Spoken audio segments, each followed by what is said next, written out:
Weeks turned to months, and I felt stable. The party life, the girlfriend, the football, everything seemed to flow. And I knew I was comfortable. But my little apartment on the 3rd floor, once a symbol of my independence, started to feel like a prison. I craved more space, more luxury, more everything. So first chance I got, I called my agent and made a bid on a slightly bigger apartment. On arrival, I walked in and around. The place was everything I had ever dreamed of. A spot for my Porsche 911 and weights in my garage, a grill in the back, and enough space for 2 families.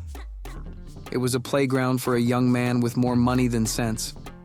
Once I settled in, me and Eliza broke it off because she found love or some bullshit.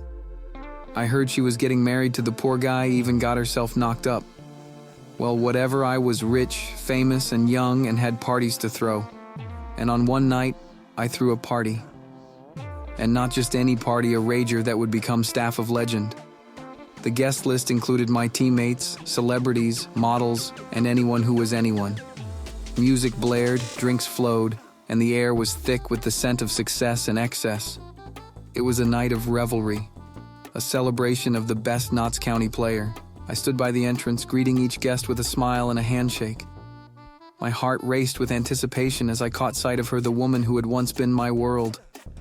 She looked stunning as always, her laughter ringing out as she mingled with friends near the passageway. With a champagne flute in hand, I raised my glass high, drawing everyone's attention. "Welcome, everyone," I called out.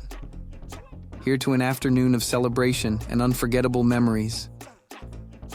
My eyes lingered on her for just a moment longer, a silent message conveyed in that brief glance. I moved through the crowd, stopping to chat with each group, my laughter and animated gestures ensuring all eyes were on me. However, as the guests began to leave, I made sure to say goodbye to each one personally. When the last guest finally left, and the laughter and music faded into the distance, I was left alone in the house. But it didn't matter. I had a good job making good money and was the pride of my team, and I showed it the next game. Because of my hangover, I came in as a sub, but that didn't matter. I controlled the game, passing through defenders and keeping the ball where it mattered, ending the game in a 1-0 win. The next game I came in still a bit drunk from one hell of a night out. The coach sent me in and told me to score. I simply nodded. A few minutes later, I ran down the wing, skipped through 1, then 2, then 3, then 4 defenders tapping it, past the keeper 1-1, the game was on. By the 7th minute, the break was on. I felt tired, and the enemy defenders saw that and checked me. They counter-pushed, crossing the ball in and scoring an unbelievable header, ending the game in 2-1. Following game, I was starting. I wasn't too bothered as I was the best thing going on this game. So again, I showed up missing practice and hungover, but I had bigger things to worry about. Getting Darling's number, the girl I met at one of my parties a few weeks ago. But I knew how to get her attention. So I caught a cross cutting through the middle and blasting the ball into the bottom left, only to be saved by the keeper. But I wasn't done yet, a perfect corner followed by a phenomenal header.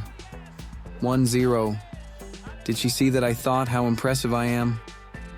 In the second half, I wanted to put an exclamation mark into it, rushing down the wing, then passing it to my teammate, hoping for an assist, only for the keeper to knock it into a corner.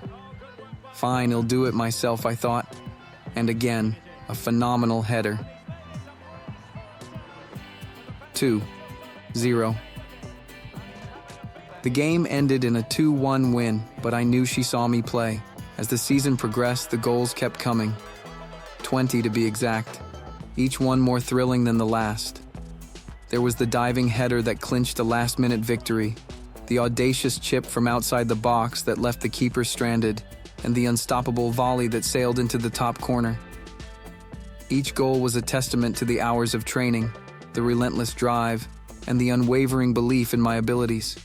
But it wasn't just the goals that defined my first year, it was the victories. Winning game after game, climbing up the league table, and feeling the momentum build with each passing week was an experience like no other. The dressing room after a win was a scene of pure ecstasy, music blaring, laughter echoing off the walls, and the camaraderie of a team that had battled together and emerged victorious. The support from the fans was incredible. They chanted my name, waved banners with my face on them, and filled my social media with messages of encouragement. Their belief in me was humbling and inspiring.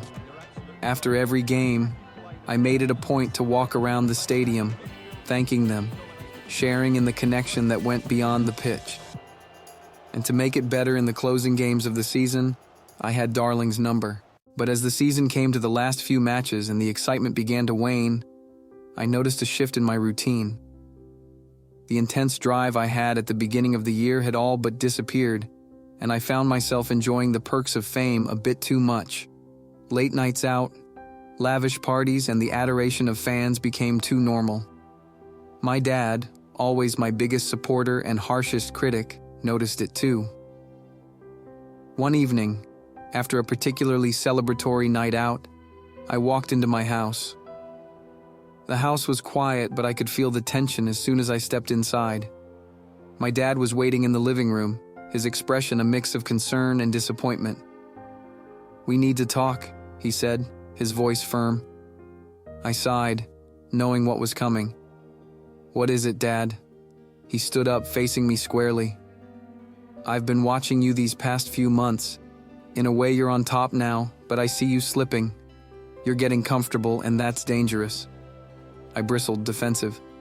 "I'm scoring goals, we're winning games, what more do you want from me?" He shook his head, frustration evident. "It's not just about this season, son. It's about your career, your future. You've got the talent, but talent means nothing if you don't keep pushing yourself. Do you want to be remembered as someone who had a decent first season, or as a legend?" His words stung because I knew there was truth in them. I had let the success go to my head, thinking I could coast on my early achievements. "I'm not lazy," I retorted, though it sounded weak even to my own ears. "I never said you were," he replied. "But you're at a crossroads.